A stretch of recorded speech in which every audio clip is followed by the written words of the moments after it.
الحمد لله الذي أرسل رسوله بالهدى ودين الحق ليظهره على الدين كله ولو كره الكافرون.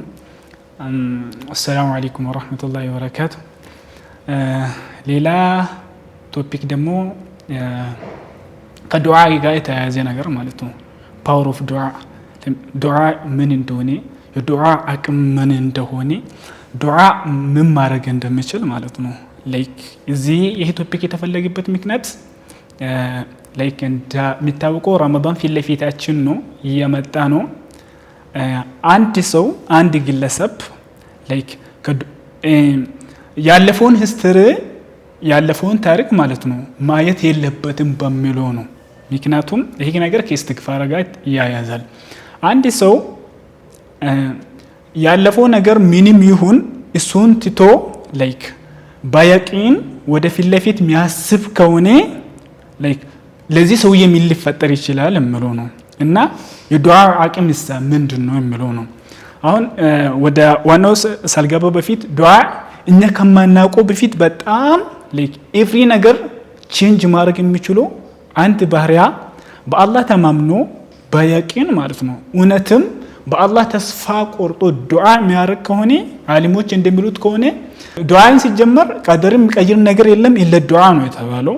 እና መጨረሻ የአንድ ሰው የሞት ቀኑ ለምሳሌ ከተቀመጠ ይሄ ማለት አጀሉ ማለት ነው።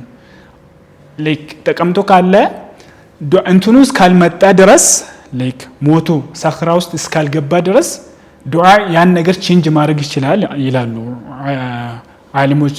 እሱም ከቁርአን لا يؤخر الله نفسا اذا جاء اجلها ከሚለው ተነስቶ اذا جاء اجلها ማለት መጥቶ ሰኽራ ላይ እስካልገባ ድረስ ዱዓ ኤቭሪ ነገር ቼንጅ ማድረግ ይችላል በሚለው ነውና እኛ እዚህ ጋር የተፈለገው በዋነኝነት ነገር ማለት ነው አንድ ሰው ላይክ ረመዳንን ልንቀበል ነው ምንም ውስጥ እለፍ ከዚህ በፊት ላይክ ምንም ወንጀል ስራ ላይክ ብቻ ከኛ የሚጠበቀው ላይክ ትክክለኛ የሆነ ቶባ ማለት ነው።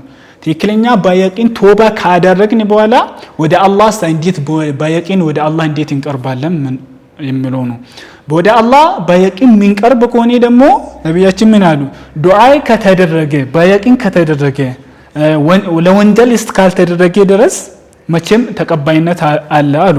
ወይ ለዛሬው ሐጃ ይወጣለታል፣ ወይ ደግሞ ለነገ ለአኺራው ይቀመጥለታል፣ ወይ ደግሞ ሰውየው በማያውቀው ላይክ እሱ ማያውቅ ለምሳሌ ለሱ መጥፎ ነገራቶች ይኖራሉ።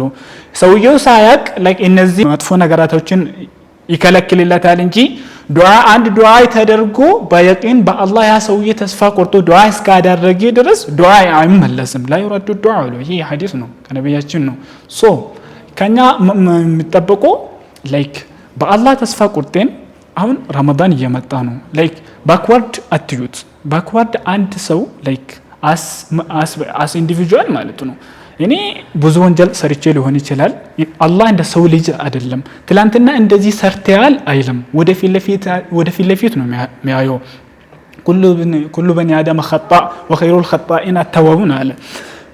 ይሄ ሁሉ ማንም እንደሚሳሳት አላህ ያወቀ ተውባ አዘጋጀለን። የሰው ልጅ ቢሆን ወኔ ነገር ለመለመን ስትል ትላንትና እኮ እንደዚህ አድርገህኛል ይላል። አላህ ጋር እንደዚህ አይነት ነገር አይደለም። ትላንትና ያደረግኩን ተውበት እስካደረክ ድረስ ወደ ፊት ለፊት ነው የሚታየልህ አንተ ማለት ነው። እኛ እዚህ ጋር ማድረግ ያለብን የቂን ነው የሚጠበቅብን። ታይምን መምረጥ አለብን። ወደ አላህ ትክክለኛ በሙሉ ልባችን መመለስ አለብን። ረመዳን እየመጣ ነው።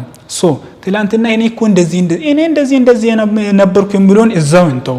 ወደ ፊት ለፊታችን እንደነበርነው እዛ ወደ አላህ እንመለስ። ተውበትን እናርግና ወደ እሱ እንበል ይላሉ። እና ነብያችን ሰለላሁ ዐለይሂ ወሰለም ዱዓ ማድረግ ራሱ ደግሞ ዒባዳ ነው ብሎ ነግሮናል። ቁርአን ውስጥም ሱረቱል በቀራ ላይ አላህ እንዳለ ማለት ነው ወደዑኒ አስተጅበ ለኩም ማለት ወዲያውኑ እኮ ሌሎቹ ዓሊሞቹ እንደ አምሮ ነው የመጣ። አሁን እዚህ ጋር ዱዓ ላይክ እንደ ቾይዝ አድርገን የሆነ ሰዓት ላይ ያደረግ የሆነ ሰዓት ላይ እንትን ምንል ሳይሆን ዱዓ ራሱ ኢባዳ ነው። ላይክ በቃ ከኢባዳ ውስጥ አንድ ነው እንጂ የሆነ እንደ ቾይዝ ምንለው ነገር አይደለም። እና ደግሞ አንድ ነገር ፖይንት አለ እዚህ ጋር ዱዓ አድርግልኝ ብለን ከምናበዛው ማለት ነው እሱ እንዳለው ነው። ሐዲሶቹም ላይክ አርግልን ለአንተ አንተ በሌለበት ሰው ላንተ ዱዓ ማድረግ እንዳለ ሆኖ ራሱ ስላንተ ነገር አንተ ለአላህ መናገር አለብህ ነው ማለት ዋና ፖይንት ስላንተ የሚታውቀው አንተ ነህ እዚህ ጋር ስላንተ ራሴ ነው የሚታውቀው ስለዚህ ዱዓይን ሰውን አርግልን ብለህ ከሚታባዛው ስለ ራሴ ስለ ችግር ቀጥታ አንተ ለአላህ መናገር አለብህ ስለ ራሴ ካንተ በላይ የሚያውቅ ሰው የለም ዓሊሞችም እንደሚሉ ከሆነ ያ ሐዲስ ከአንተ በሌለበት ዱዓ የሚባሉ ሐዲስ እንዳለው ሆኖ ራሱ ግን ትክክለኛው ባላጭዮት ነው የሚለው ሰውየው ቀጥታ ለአላህ ለራሱን ሐጃውን ሲናገር አስ ጀነራል እዚህ ጋር ረመዳን እየመጣ ነው በቋዳችን ያለፈው አልፏል ለሱም ያስፈልገው የቅን በአላህ በቁርጠኝነት ተውባ ነው ወደ ፊት ለፊት እንትን እንበል ይላል ሰላም አለይኩም ወራህመቱላሂ ወበረካቱ